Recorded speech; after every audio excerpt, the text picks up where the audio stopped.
So I just got a decline regular grip press with chains. So with chains, one of the things you're going to want to do if you have a pair of chains like we do, like this, there's two chains. There will be either really thick, long chains, or there'll be chains like this, which you have a small chain connected to a whole bunch of shorter chains. These are our favorite type of chains because what happens is, as you move the weight up and down, the weight will unload, and then the weight will load. So as I go down, I'm getting a big drop off in weight, in this case about 15 pounds. And as I go up, I'm picking up all that weight. We're a little more fond of that type of chain. So what you want to do is you want to hang it up on the bar in such a way, and again, you could do multiple pairs of chains. You could go one chain, two chains, three chains. We have heavier chains here too. But you want to hang it in a certain distance so you do your press, whether it's incline, decline, or flat, the chain is going to fully unload in the bottom, and the chain, and as you press up and lock out, you still have a little bit of chain on the floor, so it's not swaying around. However, if you like that technique of the instability, you can also do it where the chains are free. That's another technique.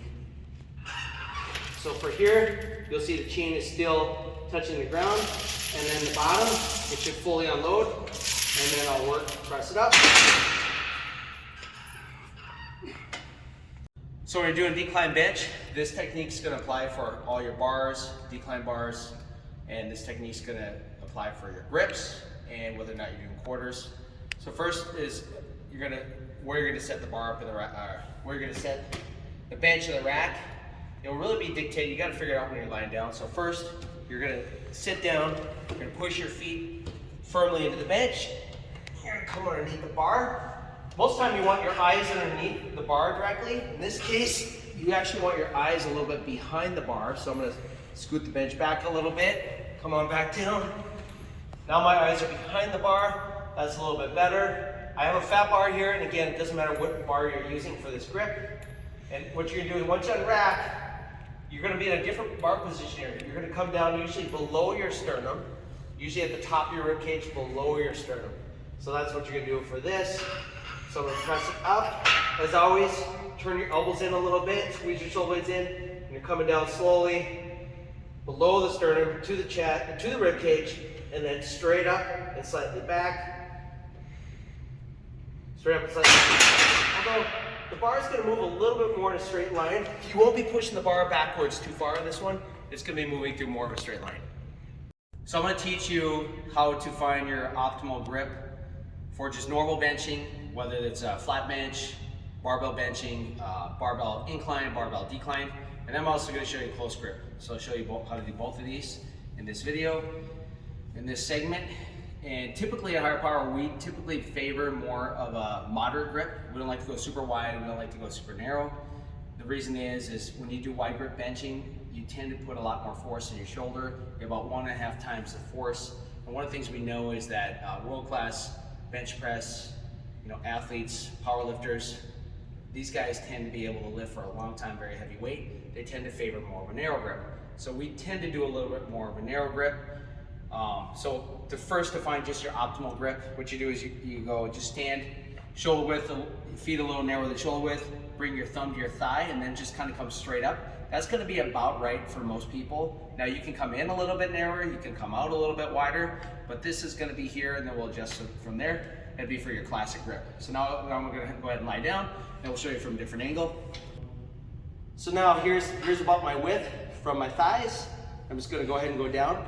And I actually like to go just a little narrower from there. So for me, what I like to do is I like my first knuckle to line up with the bar right there, and then wrap the thumb. And that's one technique. There is another technique you can do too. You could usually for a lot of people, they may also want to just take the tip of their thumb and line up with the knurling and the smooth part and wrap there.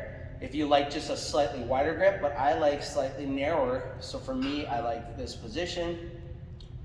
Now for a close grip, typically for most people, we teach 1 finger in or 2 finger in on the smooth. So that's how you do close grip. And then of course, wide grip for me would be out on these rings right here, peaky on the rings. So it's gonna vary based on you, but that's what we found to be best.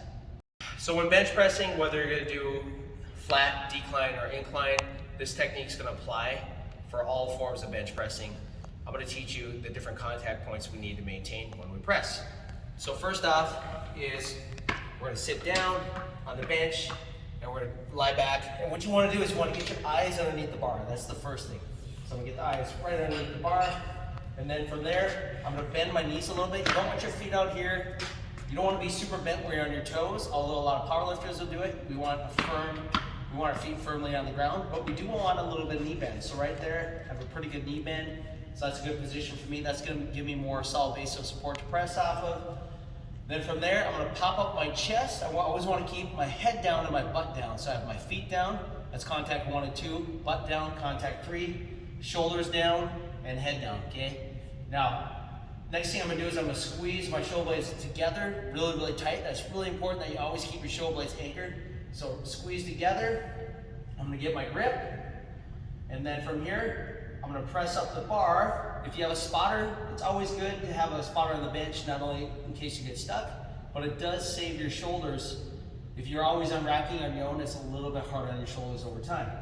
So first thing I'm going to do is I'm going to press up, straight, bring the bar straight forwards. I'm going to turn my elbows in a little bit, and then I'm slowly going to come down either to the chest, or the biggest thing is range of motion.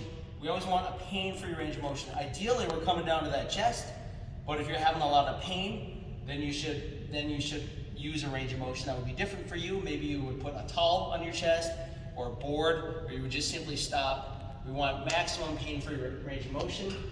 And another thing too, as far as with this grip, I always want, when I press, you don't want your elbows flaring out with any type of grip, okay? Whether you're super wide or narrow, you always want your elbows turned in a little bit. As you press, your elbows are turned in as opposed to being up here. If your elbows come above your 90 degrees, you're gonna have a lot of pain in your shoulder. You're gonna create shoulder problems in your shoulder. So keep your elbows down, below your shoulder, ideally somewhere between a 45 and 60 degree angle. One thing we should talk about is bar path too. What happens is when people press, a lot of times they're gonna press in their arm, they're gonna press forwards, they're gonna press up and forwards like this. You can see my arms at an angle towards my body as opposed to being 90 degrees. What you wanna do is keep your shoulder blades tight. You're gonna come down and the bar is gonna come down and slightly forwards.